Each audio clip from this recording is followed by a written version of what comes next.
تو اس لڑکی سے نکاح کرنے سے باز آ جا ورنہ میں تجھے جان سے مار ڈالوں گا۔ قابیل نے اسی طریقے کی بنیاد ڈالی۔ اس کی خواہش، حسن پرستی اور جوش، حسد اور غیظ و غضب نے اس کو بھاولا اور اندھا سا بنا دیا تھا۔ اس کو اس کے سوا کچھ نہیں سوچتا تھا کہ وہ اپنے بھائی کو قتل کرے اور پھر اپنی مراد حاصل کرے۔ بالآخر اس نے غیظ و غضب میں آ کر حابیل سے کہہ دیا کہ میں تجھ کو قتل کیے بغیر نہ چھوڑوں گا تاکہ تو اپنی مراد کو نہ پہنچ سکے۔ حابیل نے اس وقت غصے کی بات کا جواب غصے کے ساتھ دینے کے بجائے ایک اصولی بات کہی جس میں اس کی ہمدردی اور خیر خواہی بھی تھی کہ اللہ تعالیٰ کا یہ دستور ہے کہ وہ متقی اور پرہیزگار کے عمل کو قبول فرمایا کرتے ہیں۔ اگر تم تقوی اور پرہیزگاری اختیار کرو تو تمہاری قربانی بھی قبول ہوتی۔ تم نے ایسا نہیں کیا اس لیے تمہاری قربانی قبول نہ ہوئی، اس میں میرا کیا قصور ہے؟ قابیل یہ سن کر اپنی نیت کے کھوٹ کی طرف توجہ کرنے کے بجائے حابیل پر حسد کرنے لگا۔ حابیل نے قابیل کو یہ سمجھایا کہ اگر تمہاری قربانی قبول نہیں ہوئی تو تم میرے قتل کے در پہ کیوں ہو گئے ہو، حالانکہ اس میں میرا کیا قصور ہے اور نہ اللہ تعالیٰ کا، بلکہ سراسر قصور تمہارا اور تمہاری نیت کا ہے۔ اگر تمہیں قربانی کے رد ہونے کا غم و غصہ ہے تو تقوی کی فکر کرو نہ کہ میرے قتل کی۔ میرے قتل کرنے سے تمہاری قربانی کی قبولیت کس طرح کھلے گی؟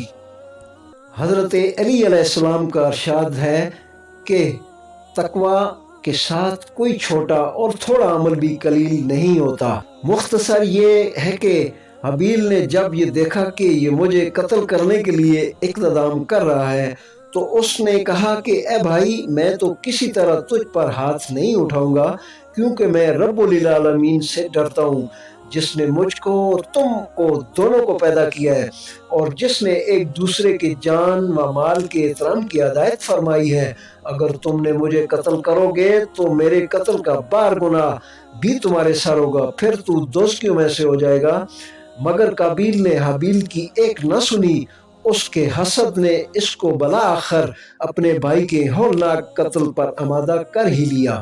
قدرت نے انسان کے اندر ایک نفس لوامہ ودیت فرمایا ہے جو اس وقت تک کسی ارادہ جرم کے خلاف احتجاج کرتا رہتا ہے جب تک مختلف تعویلیوں اور بہانوں سے آدمی اس کی زبان بند نہ کر دے۔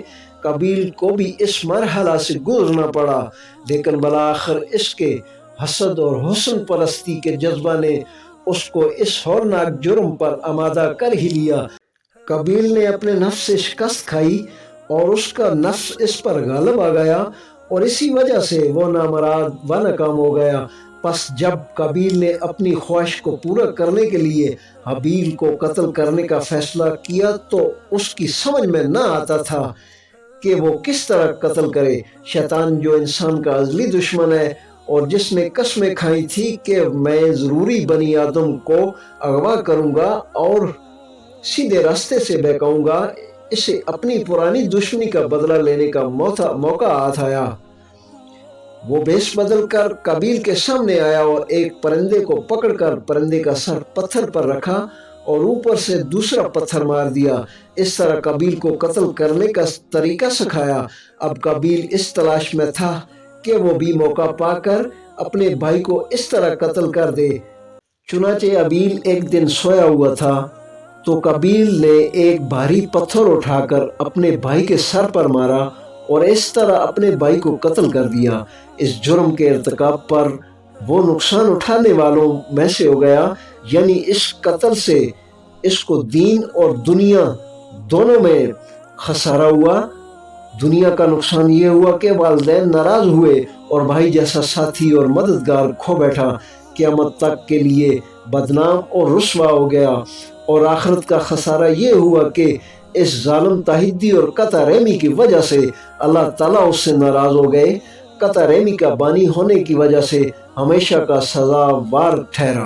اور ایک خسارہ یہ ہوا کہ حدیث میں آتا ہے کہ 2 گناہ ایسے ہیں کہ ان کا بدلہ آخرت سے پہلے دنیا میں بھی ملتا ہے۔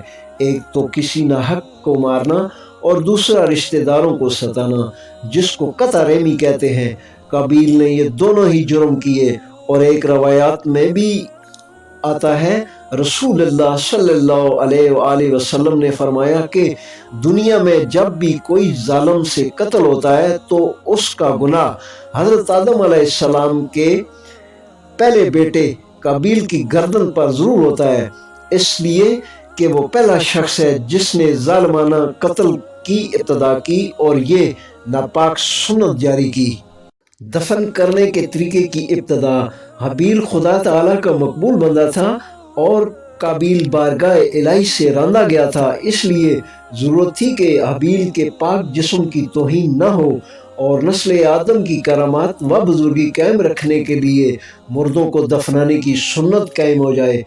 چونکہ اس سے پہلے کوئی انسان مرا نہ تھا، اس لیے قتل کے بعد قابیل کی سمجھ میں نہ آیا کہ وہ لاش کو کیا کرے، کیونکہ روئے زمین پر یہ پہلا انسان مردہ تھا۔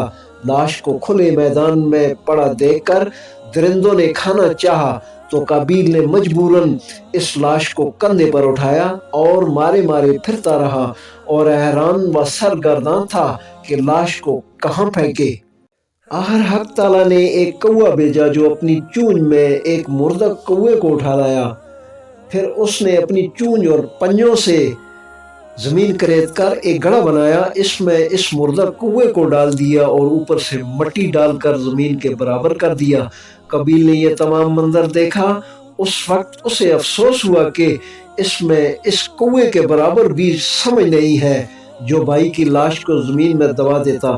کوے نے اس کو یہ تدبیر بتلائی کہ وہ اس طرح اپنے بھائی کی لاش چھپائے کہ دوسروں کی نظر نہ پڑے اور اس کا جرم افشاں نہ ہو۔ کوے کے اس سیانے پن کو دیکھ کر قابیل نے اپنا سر پیٹ لیا کہ ہائے میری کم بختی، میں کوے سے بھی گیا گزرا، ثابت ہوا ہوں مجھے اتنی تدبیر بھی نہیں سوجھی کہ میں اس طرح اپنے بھائی کی لاش کو ڈھانپ دیتا۔ چنانچہ اپنی اس بے وقوفی پر اس کو بڑی ندامت ہوئی اور یہ بے تقاضائے انصاف تھا کہ قابیل کی اس کمینہ حرکت پر اس کو دنیا میں بھی ذلیل کیا جائے اور اس قابل بنا دیا جائے کہ خود اس کو اپنی کمینگی کا احساس ہو جائے۔ اس لیے نہ تو اس کو احلام بخشا گیا اور نہ اس کمینہ حرکت کو چھپانے کے لیے عقل کی روشنی عطا کی گئی۔ اگرچہ حابیل نے قابیل کو بڑی مؤثر اور دل نشین نصیحتیں بھی کی، لیکن اس کا دل ذرا بھی نہ پگھلا۔ جب وہ اپنی اس سنگ دلی کا مظاہرہ کر چکا اور خدا کے غضب و عذاب میں گر گیا تو اس گناہ کا ارتکاب کی وجہ سے قابیل کا بدن جو اپنے حسن و جمال میں اپنی مثال آپ رکھتا تھا کالا پڑ گیا۔ اس ناحق خون ریزی کی وجہ سے کائنات کی ہر چیز متاثر ہوئی، درخت خاردار ہو گئے، کھانے سڑنے لگے، پھلوں میں ترشی پیدا ہو گئی، پانی شور ہو گیا اور زمین غبار آلود ہو گئی۔ حضرت آدم علیہ السلام کو جب اس واقعہ کا علم ہوا تو وہ 100 سال تک نہ ہنسے۔